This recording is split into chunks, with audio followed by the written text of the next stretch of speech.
Génie et brutalité, intelligence et intrigue, christianisme et carnage. C'est l'Empire des Lumières, baigné d'obscurantisme. Ils se nommaient Romains car ils perpétuaient les traditions de l'Empire romain.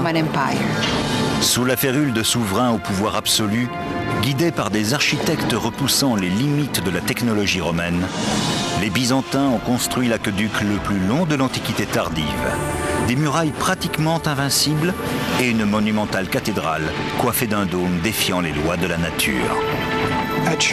Une église aux proportions sans précédent a été érigée comme par magie. Mais l'héritage romain a un prix.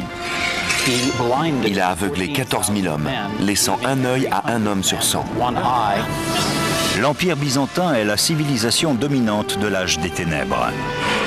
Mais après un millénaire d'hégémonie, ses exploits technologiques ne suffiront plus. Son antique rayonnement s'éteindra dans le fracas de la guerre moderne.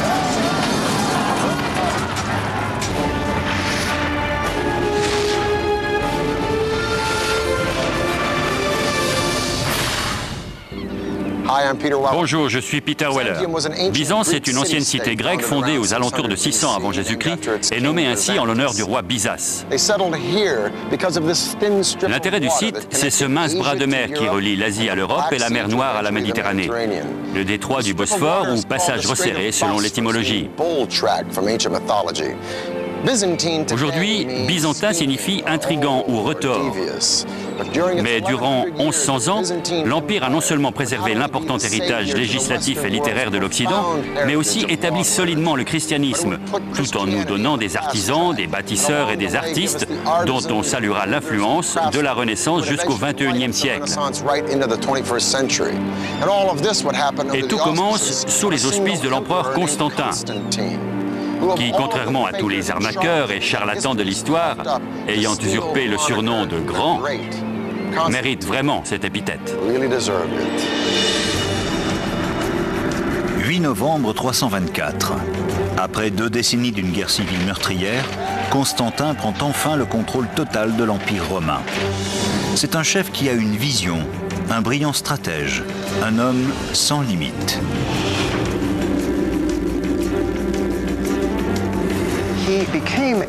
Il est devenu empereur grâce à ses propres manigances. Il est impitoyable dans l'exercice du pouvoir. Constantin le Grand était l'un de ces souverains qui ont changé le monde. Il avait hérité d'un empire romain divisé en deux. Constantin va réunifier le vaste empire et régner sur ses parties occidentales et orientales.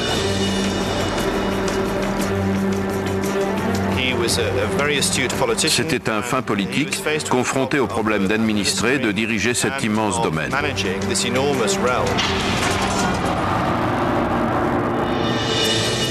6 semaines seulement après son accession au trône, Constantin se rend aux frontières de l'Empire, dans un endroit isolé de la Turquie actuelle.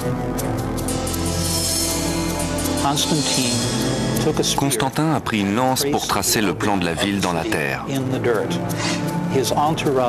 Son entourage était confondu devant la taille du projet. Il aurait dit « J'irai aussi loin que celui qui me guide le voudra ». Cette ligne deviendra la frontière de la nouvelle capitale impériale, la Nouvelle Rome. Et de ce croquis naîtra une brillante cité, cœur d'un grand empire. Elle prendra le nom de Constantinople, la ville de Constantin.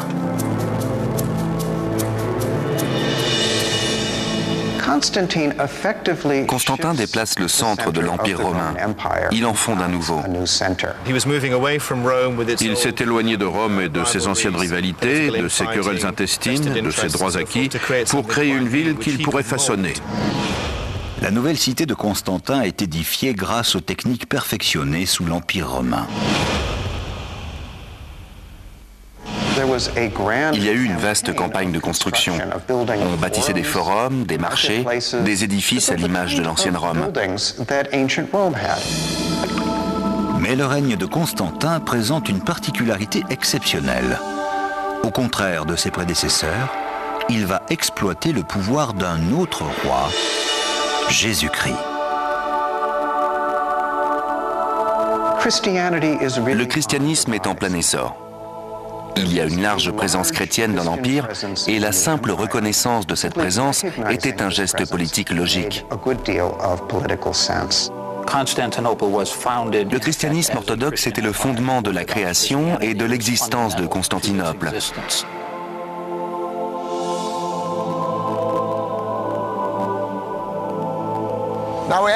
N'oublions pas que si Constantin était vénéré par les chrétiens, il était tout de même empereur, autrement dit, un despote. Il a tué son fils, son beau-fils et sa deuxième femme lors d'un voyage en Italie. Alors quand monsieur veut une ville, pas question de la lui refuser. Mais comment attirer des gens dans une ville poussiéreuse de l'arrière-pays nommée Byzance? Tout d'abord, il faut la rebaptiser en lui donnant son nom. Et deuxièmement, comme tous les empereurs romains, la reconstruire. Si Constantin pouvait se lever d'entre les morts et voir la réussite d'Istanbul, avec ses 12 millions d'habitants et ses 2 millions de touristes par an, il n'en reviendrait pas. Car en 337, à sa mort, la ville n'est qu'à moitié terminée. Et il y a un gros problème. Avec une population en plein boom et un seul petit aqueduc, elle a beau être entourée par la mer de toutes parts, il n'y a rien à boire.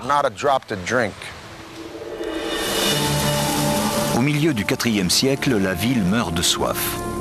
Pour qu'elle survive, les successeurs de Constantin doivent créer un réseau d'adduction d'eau bien plus étendu que celui de Rome. Ils vont accomplir l'une des plus grandes prouesses techniques du monde antique.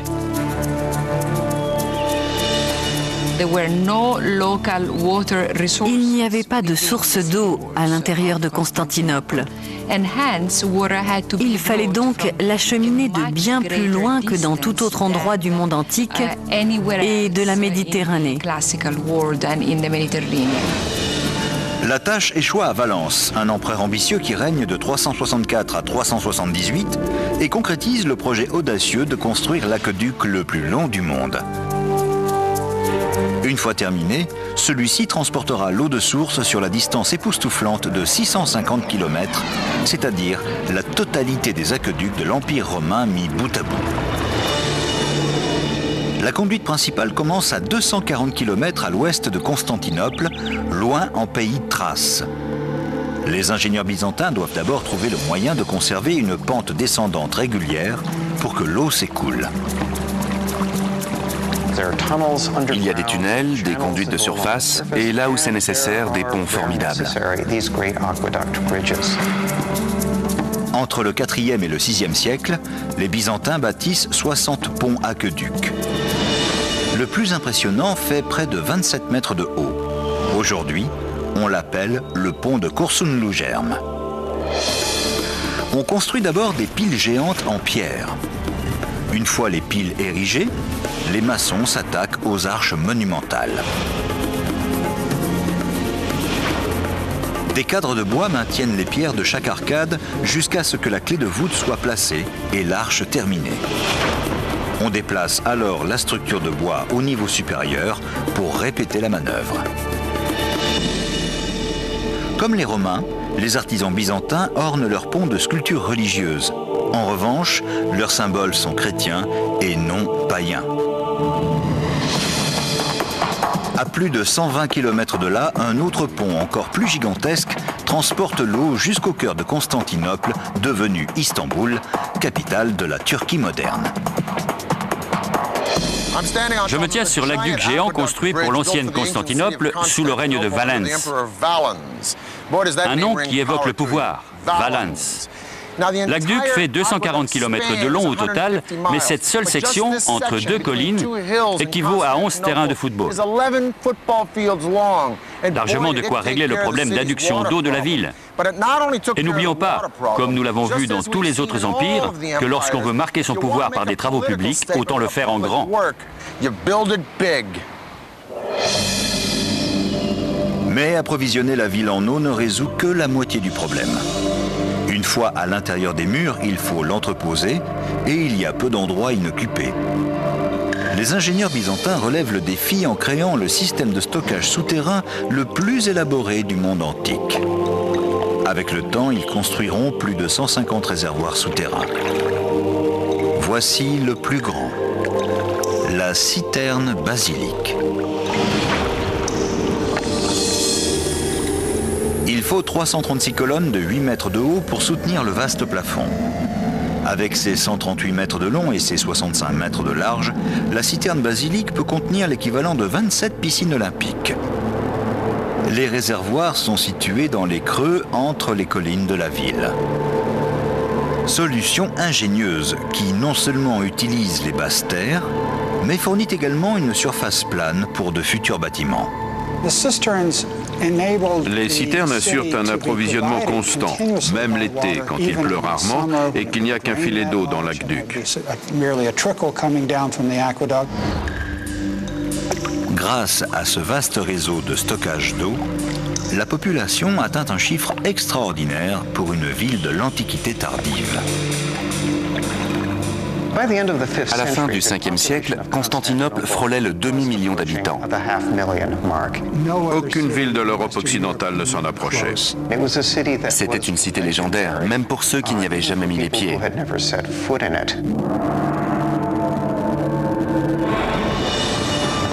Mais bien loin de là, dans les steppes d'Asie, une lame de fond se prépare à déferler sur l'Europe. La vague est portée par un certain Attila, dont l'armée sera bientôt aux portes de Constantinople. Seul un coup de génie militaire, le plus grand système défensif de l'Antiquité tardive, sauvera la ville. Tandis que l'Occident décline, l'Orient et Constantinople rayonnent. Le seul hic, c'est que plus la ville s'enrichit, plus elle attire les tribus nordiques en maraude. Après avoir attaqué l'Italie, celle-ci regarde vers elle avec convoitise. Constantin le Grand avait tracé les contours de l'Empire byzantin. À présent, les Huns veulent l'effacer. Les textes contemporains qui les décrivent comme débraillés, horribles, affreux, bestiaux, prouvent la terreur que les Huns inspiraient à la population. Mais les Byzantins ont un plan pour les repousser. Perché au bout d'une péninsule, Constantinople possède des avantages stratégiques sur Rome, l'ancienne capitale exposée et sans défense.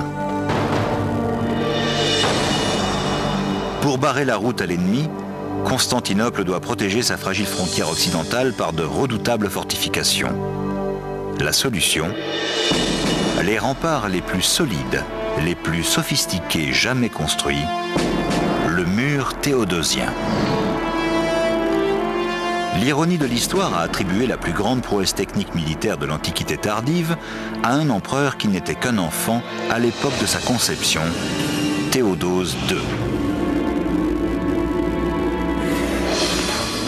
L'édification des défenses de Constantinople débute alors que Théodose n'a que 11 ans. C'est à son préfet, Antémius, que revient l'honneur d'avoir dirigé leur construction. Les Romains édifient des remparts depuis des siècles, mais les ingénieurs byzantins font face à un défi de taille. Constantinople repose sur une faille et les tremblements de terre sont une menace permanente. Comment construire de manière à résister à un séisme ? Réponse, avec du mortier de chaux. Les Romains d'Occident utilisaient du béton, ce qui crée un mortier dur comme la pierre, rigide une fois pris. Le mortier de chaux est plus souple, ce qui permet au bâtiment de s'affaisser sans s'écrouler. Dans le brillant projet des Byzantins, le mortier de chaux alterne avec des bandes de briques et de pierres. On monte d'abord 2 murs de pierre taillée, comblés de débris de briques et de mortier.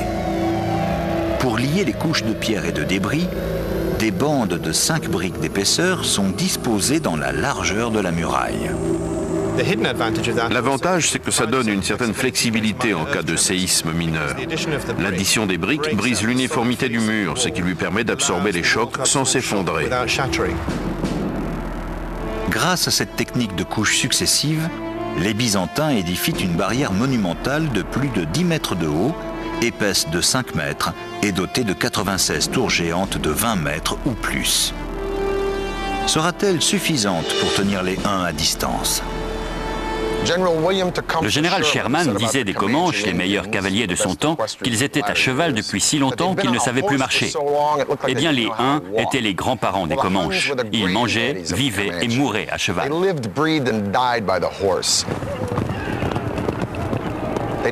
Ils ont créé l'étrier qui permet de se tenir debout et de manier l'arc et l'épée avec une précision redoutable.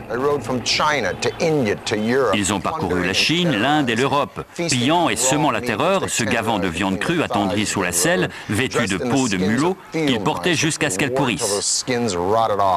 Bref, Attila et les Huns donnent un nouveau sens au mot féroce. Il était excellent dans son domaine, qui était le viol, le pillage et la destruction des défenses de l'Empire romain. Durant les 7 premières années de son règne, presque toute l'Europe tombe aux mains d'Attila et de ses Huns. Mais en dépit de ses tentatives répétées, il n'a toujours pas pris Constantinople. Mère Nature va lui donner un coup de pouce. En 447, une série de séismes catastrophiques, bien plus violents que tout ce que les ingénieurs byzantins avaient envisagé, ébranle la ville. Attila saisit l'occasion au vol. 57 tours ont été abattues par les secousses. La ville est sans défense. L'armée des Huns se remet en marche.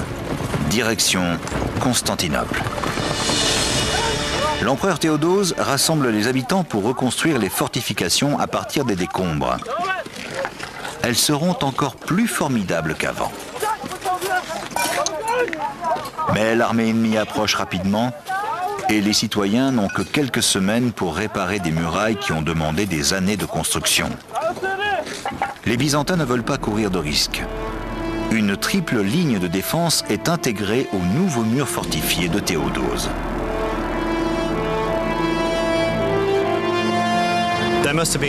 Ça demande une énorme planification, un grand génie technique. Pour l'époque, c'est le système le plus complexe et le plus étendu du monde en dehors de la Chine. Premier obstacle, d'énormes douves. Derrière, une terrasse extérieure. Ensuite, un tout nouveau mur d'enceinte de 3 mètres de haut et de 2 mètres de large.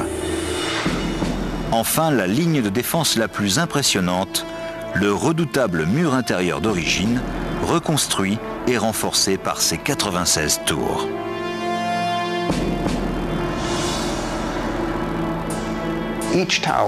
Chaque tour est un petit château à part entière. Pour conquérir la cité, il faut traverser les douves, le mur extérieur et le mur intérieur, 3 lignes de défense, puis prendre chacun des petits châteaux un par un. C'est un système très intelligent vu la technologie de l'époque. Tous les angles sont couverts. Les travaux sont achevés juste à temps. En franchissant la crête d'une colline, les éclaireurs Huns découvrent la forteresse imprenable de Constantinople. Attila n'entrera jamais dans la capitale byzantine. Le mur garantissait la sécurité de la ville. L'Empire byzantin a souvent été attaqué au cours de son histoire, mais les envahisseurs ont toujours été arrêtés par les remparts de Constantinople. Durant 1000 ans, le mur théodosien s'ouvre à l'Empire byzantin des Huns, des Arabes, des Russes et des Turcs. Le fait que Constantinople ait survécu aussi longtemps est dû en majeure partie à son mur d'enceinte, pratiquement imprenable. Après l'achèvement des fortifications terrestres, les ingénieurs byzantins veulent sauvegarder la ville de toute menace venue de la mer. Ils conçoivent un projet ambitieux et redoutablement efficace. Une chaîne géante, l'une des plus gigantesques du monde.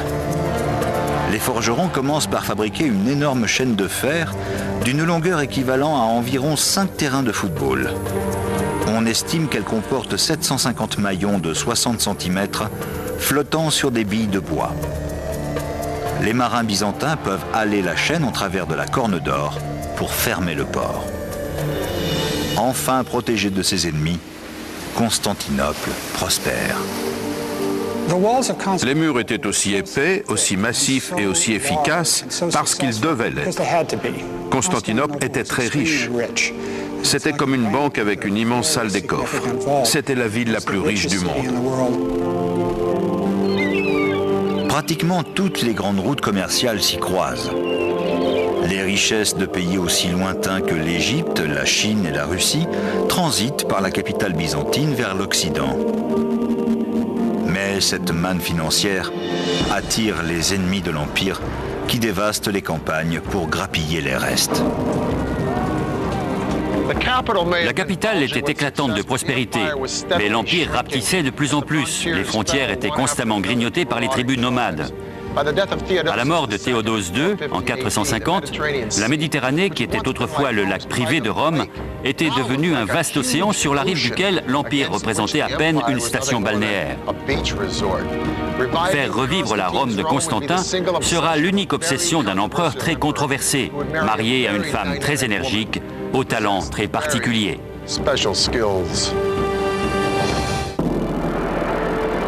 Au cours du 5e siècle, l'Empire romain d'Occident se désintègre inéluctablement sous la poigne de fer des tribus barbares. En 476, le dernier empereur abdique. Pour beaucoup, c'est la fin de l'Empire. Mais est-ce vraiment le cas? Car au même moment, à Constantinople, l'Empire d'Orient est florissant. Et en 527, un empereur du nom de Justinien monte sur le trône. Non seulement il tient à codifier le droit romain, mais il veut également reconstituer l'Empire de Constantin. Justinien Ier, empereur de l'âge d'or byzantin, est un outsider. Il a la chance d'être le neveu d'un soldat à qui une brillante carrière a permis d'accéder au trône. Justinien était né à la campagne dans l'actuelle Serbie. Il était venu chercher fortune à Constantinople avec son oncle Justin.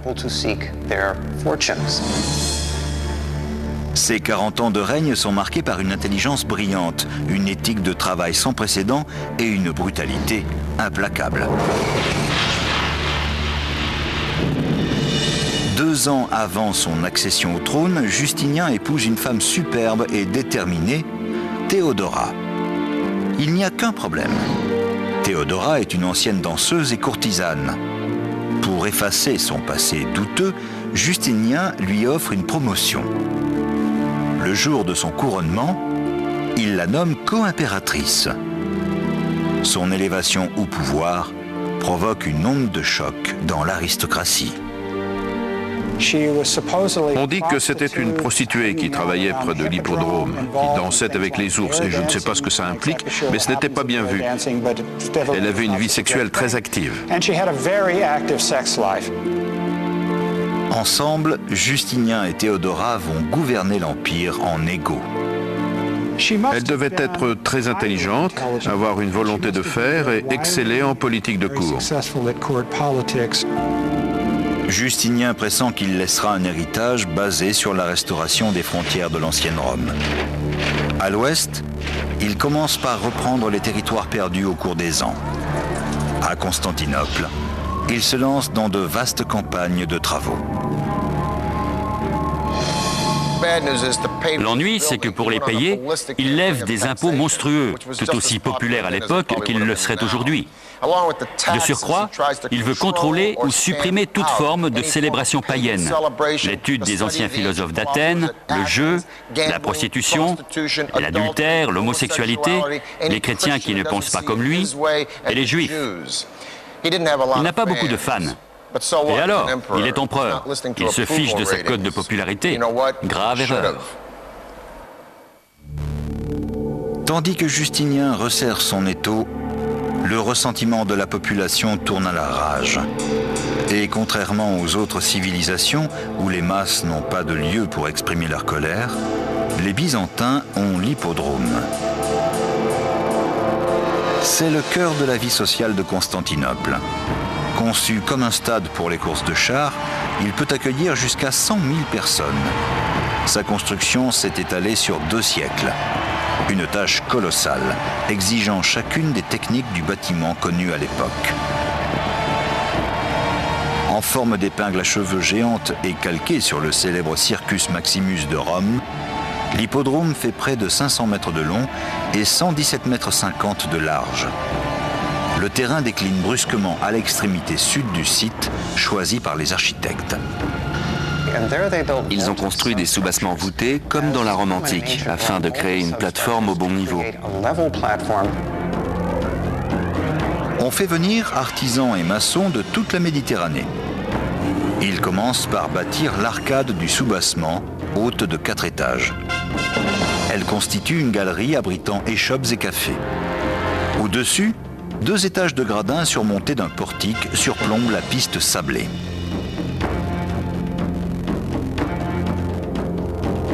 Comme tous ses prédécesseurs, Justinien trône dans une loge appelée Castisma, qui offre aux citoyens un rare aperçu de leur souverain. C'était un mélange de stades, de salles de spectacle et de tribunes pour la propagande impériale. Il avait une immense capacité. Des sommes énormes sont engagées dans les paris sur les équipes. Les bleus, les verts, les rouges et les blancs. Ils représentaient les factions politiques. Aujourd'hui, on se dispute autour des résultats des matchs de foot. Eux, c'étaient les courses de chars, et ça pouvait prendre une importante dimension politique. L'hippodrome est l'une des gloires architecturales de Constantinople. Mais en 532, il est également le théâtre d'un des actes les plus brutaux d'un empereur contre son peuple. Un jour de janvier, Justinien, à l'apogée de son impopularité à cause de sa politique rigoureuse et à ses lourds impôts, apparaît dans sa loge devant une foule en ébullition. Tout d'un coup, ils se sont rassemblés et ont marché contre l'empereur. Cet endroit était le cœur cérémoniel et politique de l'Empire, et des dizaines de milliers d'opposants étaient en pleine émeute.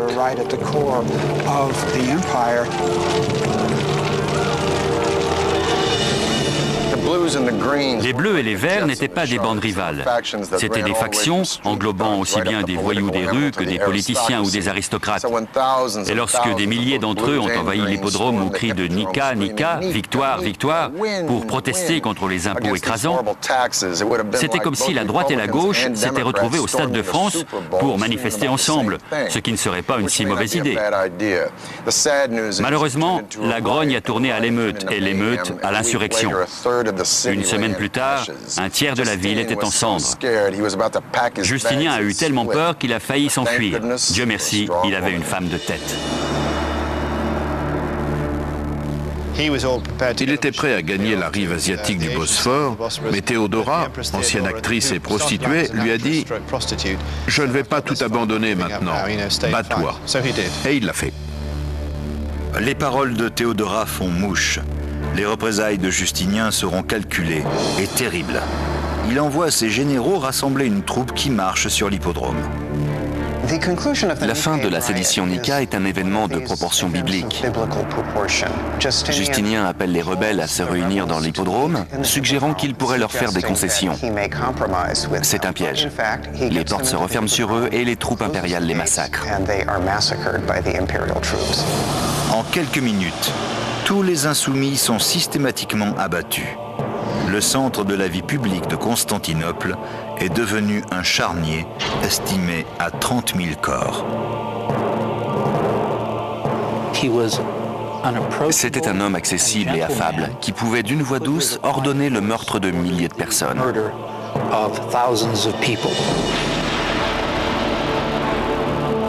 La capitale est en ruine, mais Justinien y voit une occasion à saisir. Il va la reconstruire et en faire un hommage éternel au pouvoir absolu, le sien.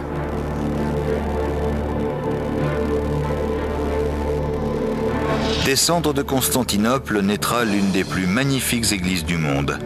Elle sera le centre de la nouvelle religion et le témoignage du génie byzantin dans les siècles à venir.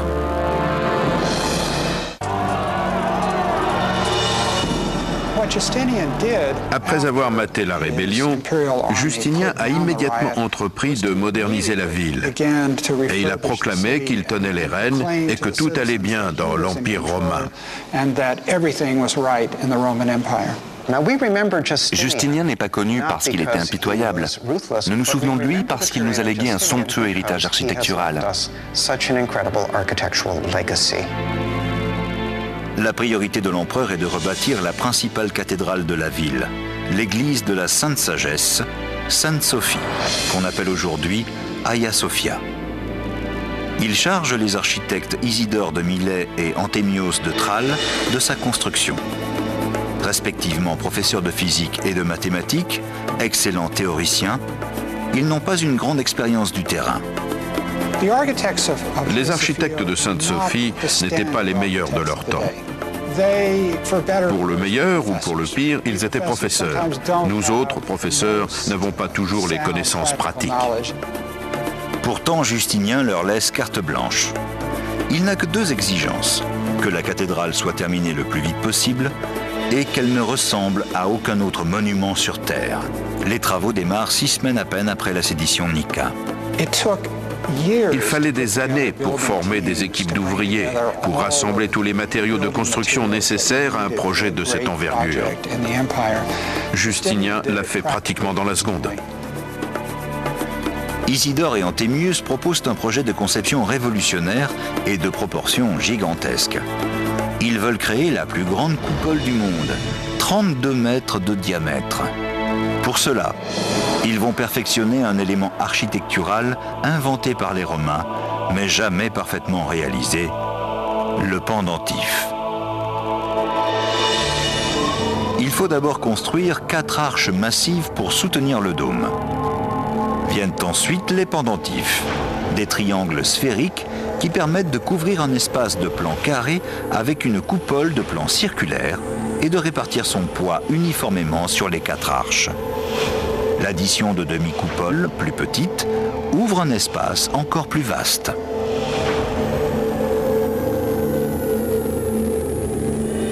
Grâce au pendentif, les architectes de Justinien créent un gigantesque dôme qui semble flotter dans les airs. Il s'élève à 56 mètres, 10 de plus que la Statue de la Liberté. La nef qu'il surplombe est un immense espace ouvert de 70 mètres sur 75.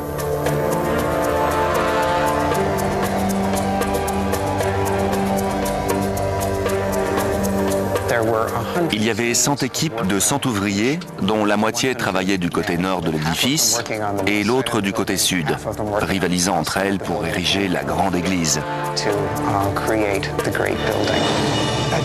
Une église de dimension jamais vue surgissait comme par magie, plus vite que n'importe quel bâtiment de l'époque et de cette taille. Hagia Sophia est consacrée en 537.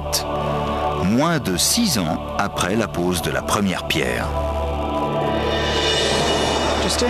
Justinien était très fier de son église, à juste titre. C'était une grande idée, un grand projet conceptuel. Sa réalisation, l'édifice lui-même, était risqué. Un constructeur plus averti et plus pragmatique aurait compris qu'un dôme de cette taille, avec les matériaux disponibles en si peu de temps, serait au mieux dangereux. Avant même la fin de la construction, les piliers soutenant les arches commençaient à gauchir et à s'écrouler. 20 ans plus tard, le dôme s'effondre lors d'un séisme. L'architecte Isidore le Jeune, neveu du premier, est chargé de sa réfection.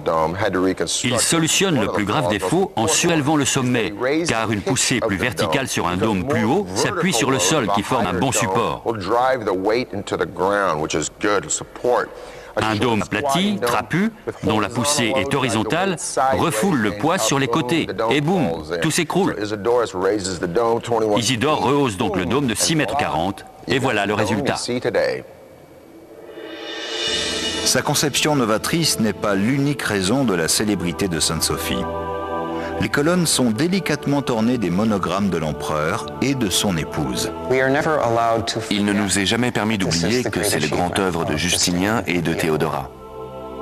L'empereur Justinien a créé un centre religieux et solidement établi Constantinople comme capitale de la chrétienté.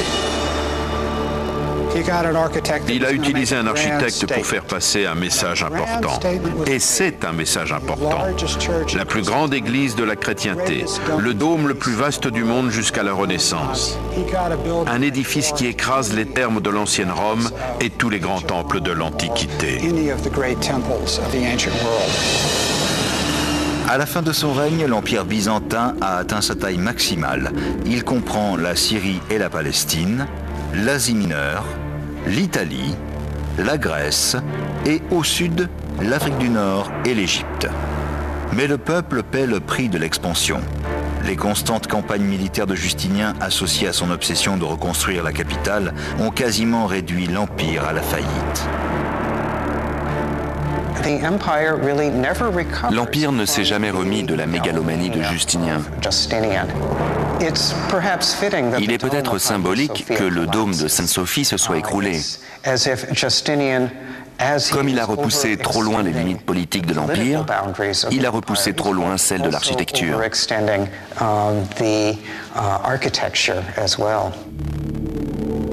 Au cours des 3 siècles suivant sa mort, l'Empire verra son domaine se réduire constamment.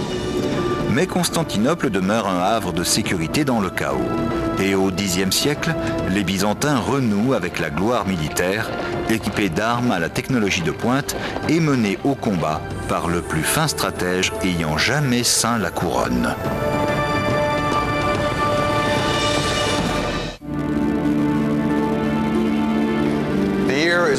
Nous sommes en l'an 1000, à la fin du premier millénaire de notre ère. En Europe, le pouvoir s'est déplacé au nord, en France et dans le Saint-Empire romain germanique. À l'est, Constantinople a survécu aux guerres contre les Visigoths, les Perses, les Avars et les Arabes, et essuyé dans les années 700 la tempête iconoclaste, au cours de laquelle les Byzantins ont détruit presque toutes leurs œuvres d'art.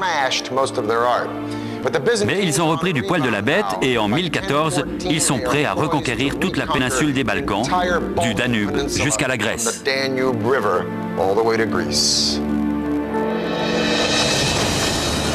Celui qui dirige la Renaissance byzantine est Basile II. Homme du peuple, c'est le génie militaire le plus brillant de l'histoire de l'Empire.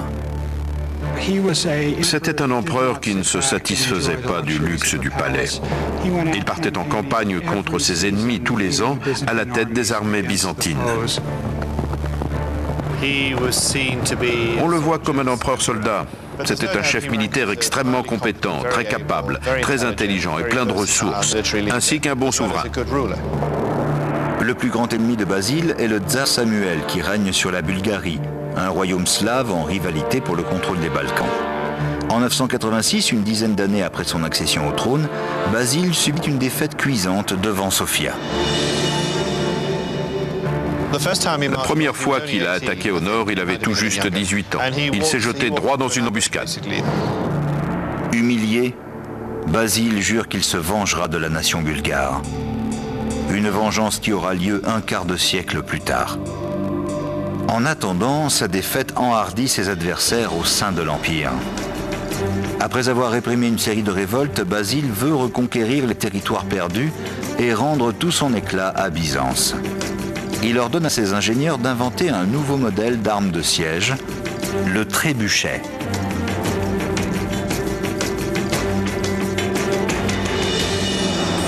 Sa conception est basée sur des principes simples. À l'aide de cordes, les servants arment une verge en bois équipée d'une fronde. L'avant et les côtés du cadre de bois sont couverts de peaux d'animaux fraîchement tués pour les protéger des flèches enflammées. Il y a une verge et un lance-pierre articulé. À cause de la différence de longueur entre les deux extrémités de la verge, la vitesse de projection est maximisée. On pouvait donc lancer des poids considérables à de très grandes distances. Et comme Basile n'est pas homme à faire les choses à moitié, le trébuchet de ses ingénieurs peut soulever des pierres de plus de 180 kg et son maniement nécessite une force colossale, pas moins de 400 hommes. Avec les meilleurs soldats et l'engin de siège le plus efficace du monde, l'armée byzantine est invincible. Et après des années sur les champs de bataille, Basile a inculqué la férocité et la discipline à ses hommes. Il a la réputation d'être dur mais juste. Et quand les soldats ont foi en leur chef, ils se battent mieux. Il interdit à ses hommes de briser les rangs et les sermonne sur la nécessité d'être prêt à tout instant. Son armée se déplace à la vitesse de la lumière sur tout type de terrain. Enfin, en l'an 1001, Basile décide qu'il est temps de retourner en Bulgarie pour terminer le travail. Il porte son attention sur la Bulgarie et passe les 15 années suivantes à faire campagne tous les ans pour démolir ses infrastructures, ravager ses campagnes et détruire son économie. Le tsar Samuel va connaître toute l'étendue de la fureur de Basile. Samuel est le seul qui ait battu Basile au combat, et il va le payer cher. Le 29 juillet de l'an 1014, Basile lance une attaque surprise et capture l'armée bulgare, 14 000 hommes. Sa vengeance sera brutale. Il leur crève les yeux, laissant un œil à un homme sur 100 pour les reconduire en Bulgarie. Lorsque Samuel voit son armée défaite et mutilée, il s'effondre et meurt 2 jours plus tard. C'est une chose d'exécuter tous ces gens. C'en est une autre de les renvoyer dans leur pays, où leurs concitoyens devront s'occuper d'eux d'une manière ou d'une autre, où ils seront une charge permanente pour la société. Cette cruelle victoire vaut à l'empereur le contrôle des Balkans et le surnom de « tueur de Bulgares ».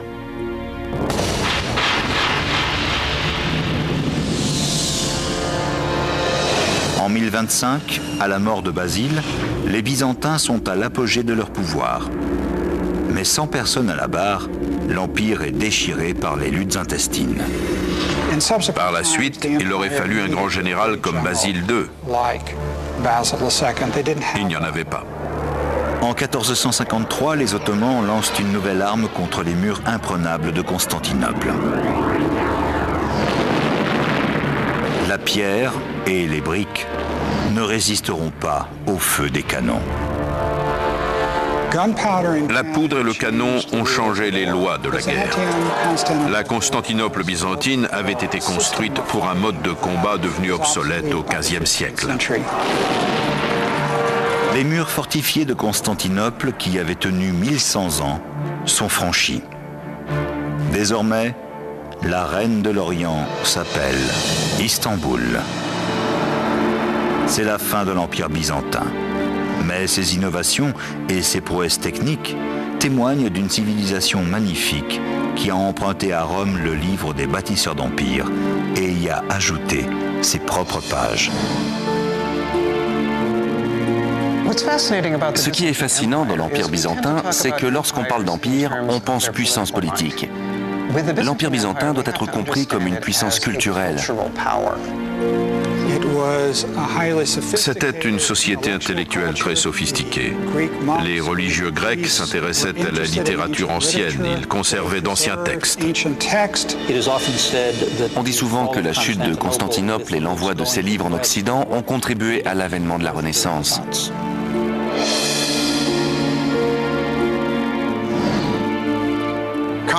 Constantinople a créé des chefs-d'œuvre.